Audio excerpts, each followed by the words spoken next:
దేవుని మహాకృపతో ఈ మండల కాలంలో ఈ శిలువ ధ్యాన కూడికలో ఈ మొదటి దినమున ప్రవేశించుటకు దేవుడు తన మహాకృప మన ఎడల చూపించారు.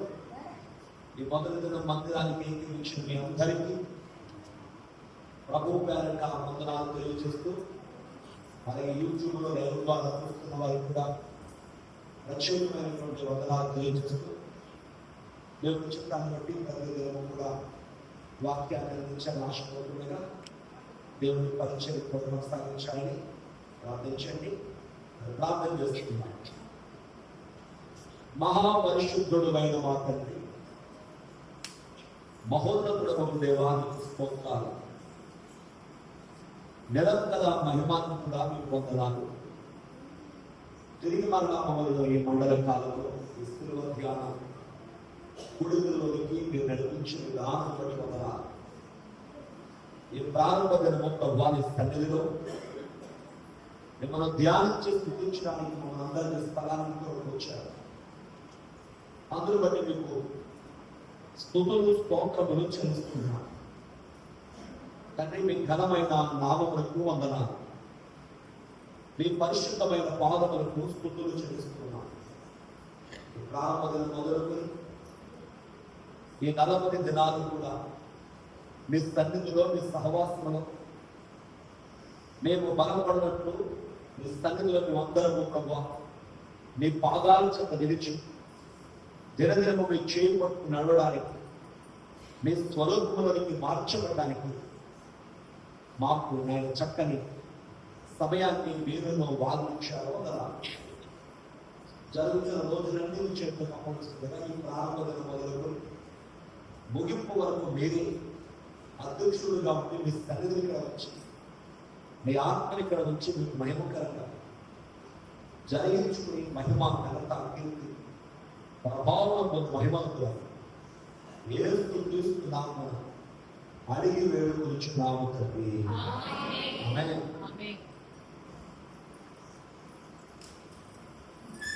కూర్చున్నా. ప్రభు నామమును బట్టి కృపయు సమాధానం మనకెల్లరికీ కలుగును గాక. ఆమేన్. దేవుని యందు ప్రియమైన వారులారా, ఈ శిలువ ధ్యాన కూడికలోనికి దేవుడు మనం నడిపించి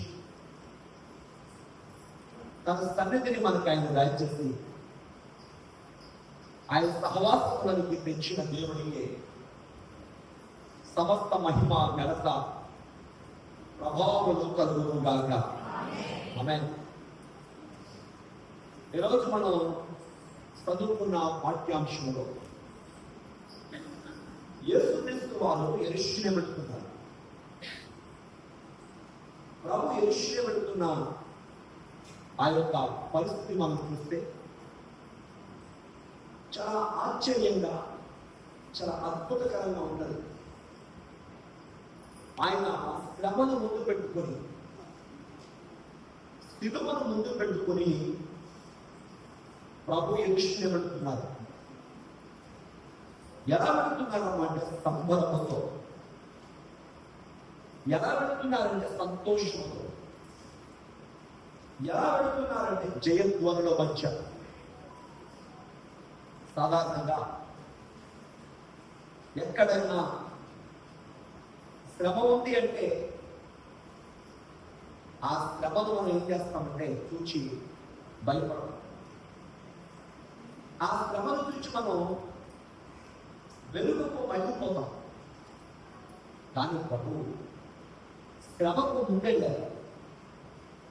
శ్రమను ముందు పెట్టుకుని ఆయన వెళ్తా ఉంటాడు.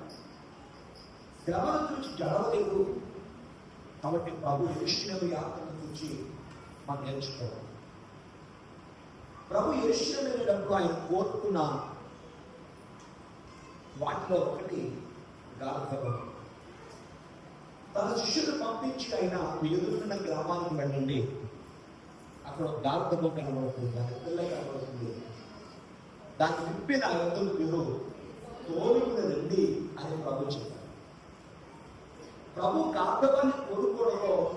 ఉద్దేశాలు ఉన్నాయి. ఒకటి, ప్రవచనం నెరవేర్చబడి కావాలి. జకర్యా గ్రంథం 9:9 ఏం చెప్తుందంటే, ఇదిగో నీ రాజు నీతిపరులను ధీరుడనే గాత్రము మీద వస్తున్నాడు అని ప్రవచన వాక్యం చెప్తుంది. ప్రభు యెరూషలేము యాత్రలో ఆ ప్రవచనాన్ని ఆయన సార్థకం చేశారు. దేవునికి స్తోత్రం. ప్రవచనం నెరవేరింది. ఏమైనా ప్రవచనము నెరవేరింది. సాధారణంగా ఏ రోజైనా గుర్రాన్ని కోరుకుంటాడు. అవునా అవునా కాదా? గుర్రము రాజరికాన్ని సూచిస్తుంది. గుర్రము యుద్ధాన్ని సూచిస్తుంది. గుర్రము మనం చూసినట్టయితే గర్వానికి కూడా సాదృశ్యంగా ఉంది. ఎందుకంటే బైబిల్లో ఒక మాట, కొందరు గుర్రములను బట్టి కొందరు రథములను బట్టి ఆశ్చర్యపడుచున్నారు, నేనైతే నా దేవుని బట్టి మాత్రమే దానికి జరగదు.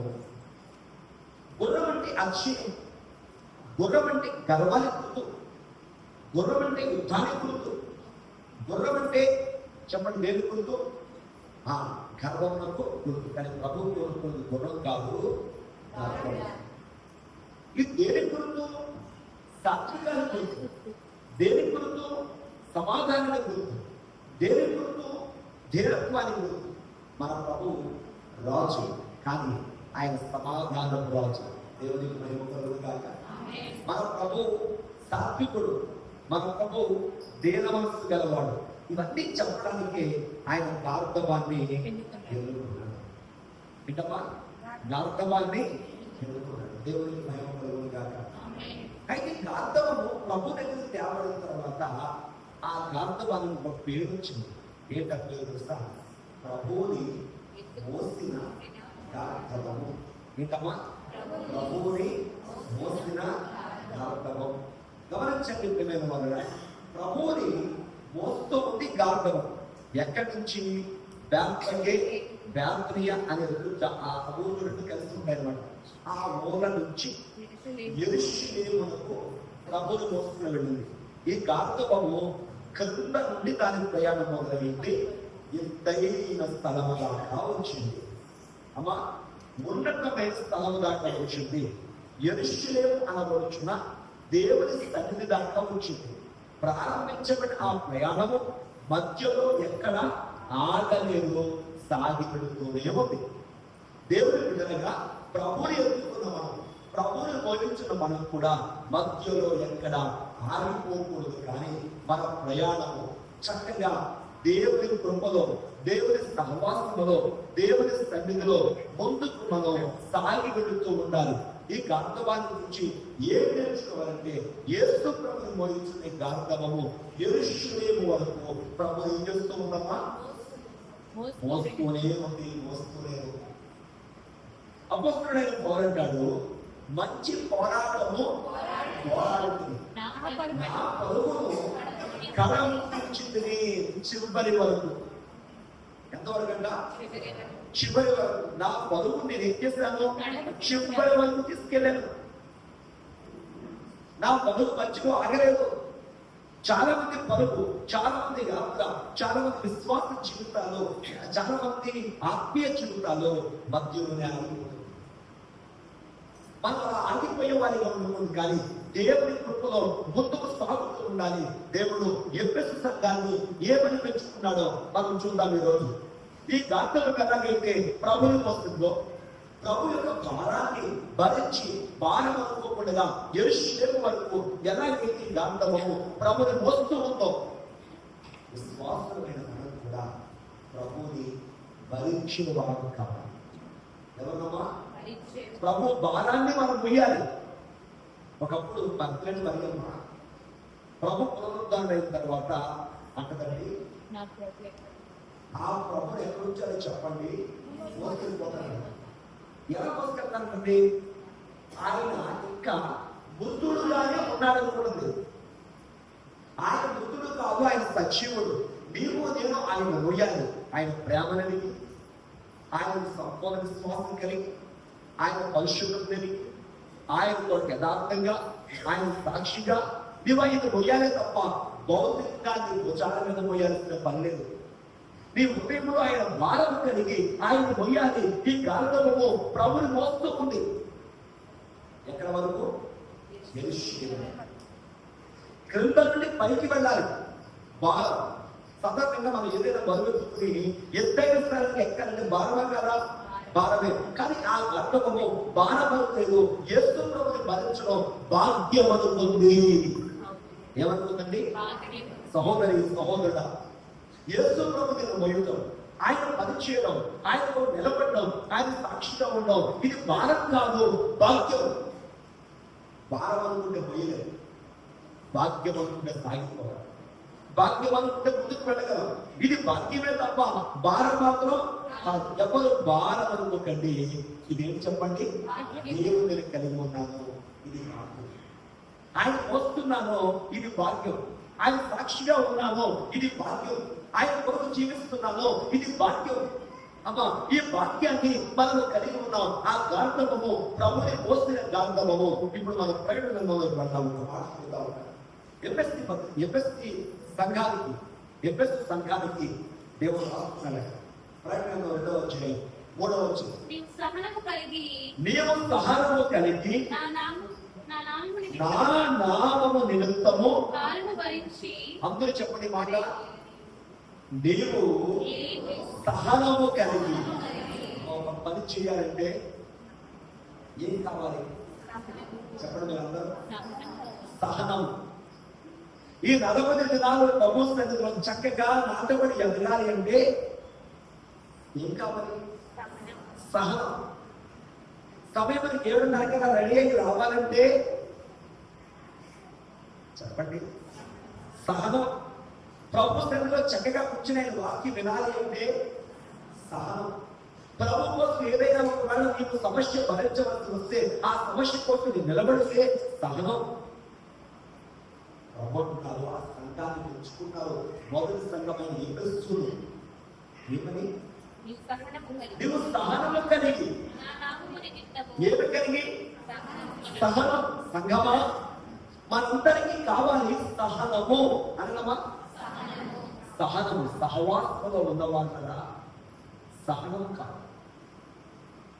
ఒక దైవజనుడు ఏ సేవల గురించి రాస్తాడు ఎవరు తెలుసా? క్షమించి సహించివయ్యా ధరణి ఎదురువయ్యా అంటారు. ఎవరు రాశాడు? క్షమించక సహించాడు, సహనం కలిగి ఉన్నాడు, ధరణి ఏడాడు. ఏంటమ్మా? ఐదు దేశానికి ప్రధానమంత్రి, 5 దేశంలో పడిన పంటను, ప్రపంచ దేశాల్లో పడిన పంటను అతడు ఆ యొక్క 7 సంవత్సరాలు కూడా నిల్వ చేసి ఆ 7 సంవత్సరాలతో ప్రపంచానికి అన్నము పెట్టిన అంత దాతగా మారిపోయారు. దేవుని బిడ్డలుగా మనకి సహనం లేకపోతే చాలా కష్టం. కుటుంబంలో సహనం లేకపోతే కష్టం. సంఘంలో సహనం లేకపోతే కష్టం. ఆ గాంధవము ప్రభుని ఎత్తుకుని చక్కని సహనం కలిగి పెడతాము. ప్రజల మధ్య నడుస్తూ ఉంది. అది పరిగెట్టట్లేదు, వెనక్కి ఆగిపోలేదు. ముందు ప్రజలున్నారు, వెనక ప్రజలున్నారు, మధ్యలో నడుస్తూ ఉంది. చాలా సహనం కలుగుతుంది. ఆ గాంధవము ఇప్పుడు దేవే. ఆ గాంధవము అందుకన్నాడు నీకు సహనము కలిగి. ఏమి కలిగి? సహనము కలిగి. అందరూ ఏమన్నారు? సహనం. దీనికి మరొక పేరు ఓర్పు. ఓర్పు గెలవాలి నేర్చుకుంటారు. ఓర్పు గెలవాలి నేర్చుకుంటారు. సహనం అనేది చాలా ప్రాముఖ్యం. సహనము కలిగి సలము నా నామము నిమిత్తము భారమును భరించి. వినండి ప్రియమైన వారిని, గాంధవము ప్రభు ఎత్తుకుంది. అమ్మా అంటే ప్రభు ఆ గాంధవంలో ఉన్నారు కదా, ఆ గాంధవానికి బరువా కదా? చెప్పండి, బరువు. ఈ గాంధవము ప్రభు ఎత్తుకుంటే భారము కదా. నా నామము నిమిత్తము భారమును భరించి.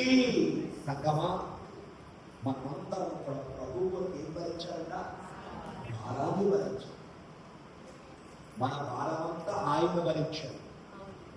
మన పాపమంతా ఆయన మోస్తాడు. మన నిందలన్నీ ఆయన మోస్తాడు. మన అవమానం అంతా ఆయన మోస్తాడు. మరి మనం ఏం తెచ్చుకోవాలంటే ఆయన కొరకు మనం భారమును భరించాలి. ఏం భరించాలి? భరిస్తున్నామా? ప్రభు కొరకు మనం భారమును భరించే వారిగా ఉండాలి. ప్రభు కొరకు మనం యథార్థంగా చూస్తూ ఆయన కొరకు భారమును భరించే వారిగా ఉండాలి. మా భారాన్ని మనం భరించాలి. ప్రభు కొరకు మనం భారమును భరించే వారికి అన్నము ప్రభు ఎందుకు ఏం చేస్తామా? యెరూషలేము వరకు మోసుకుంటున్నట్టు భారం ప్రభుని మోస్తుంది. భారం చెప్పండి.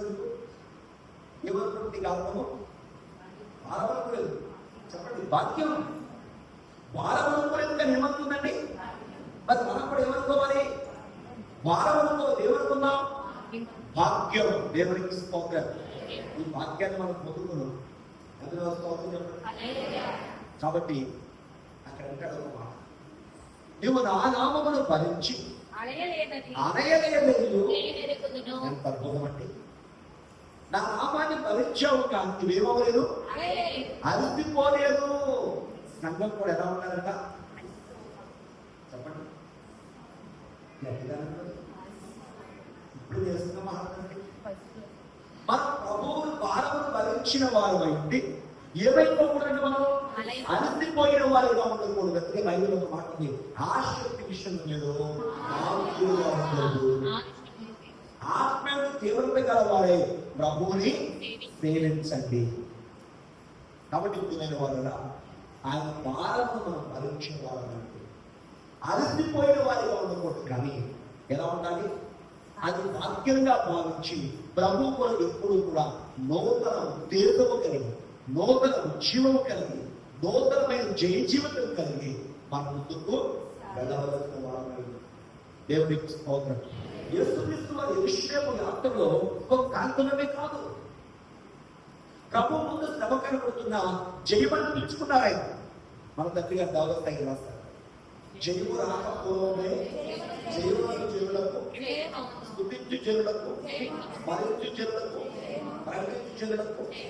కాబట్టి ప్రభు శ్రమను దేవుడు ఎదుర్కొన్నారు చెప్పండి, జయముతో. ఎలాగమ్మా? జయముతో. మనం కూడా ఎదుర్కోవాలి. శ్రమన్నా ఏమన్నా జయమే, శ్రమన్నా ఏంటమ్మా విజయమే. దేవునికి స్తోత్రం.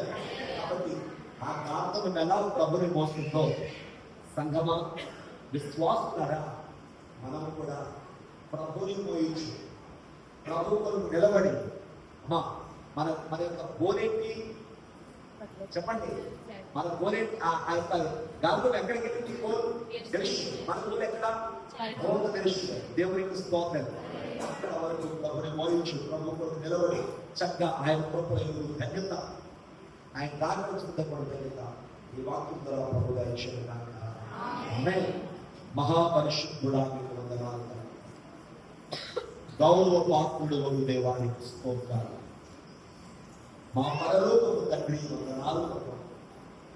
పరిశుద్ధుడు అయిన తండ్రి నీకు స్తుతులు చెల్లిస్తున్నాం. ఆ గాంతమం ఎలా మోస్తుందో మేము కూడా నిన్ను మోస్తే వారి సహాయం చేయాలి. ఎప్పటి సంగమంలో జరుగుతున్నారు, నీవు నా నామమును భరించి అలయలేదని జరుగుతున్నావు. ఆ కాంతము భారవంతులేదు భాగ్యవంతుడు. అయ్యా మేము నీ పరిచయం చేయట్లో, నేను ప్రకటించుట్లో, నేను లోకానికి అందించుట్లో అది భారము కాదు, భాగ్యముగా ఇచ్చి అయ్యా నీ కొరకునైనా నిలిచే బిడ్డలుగా, నేను ప్రకటించే బిడ్డలుగా, నేను గణపరిచే బిడ్డలుగా ఉన్నట్టు సహాయం వచ్చి ఎంతవరకు నిలబడిన వాక్యం మా అందరి అంతరంగాల్లో ముద్రించి యేసు నామములో అడుగుచున్నాము తండ్రి. ఆమేన్. అందరికీ మరణ దేవునికి స్తోత్రం.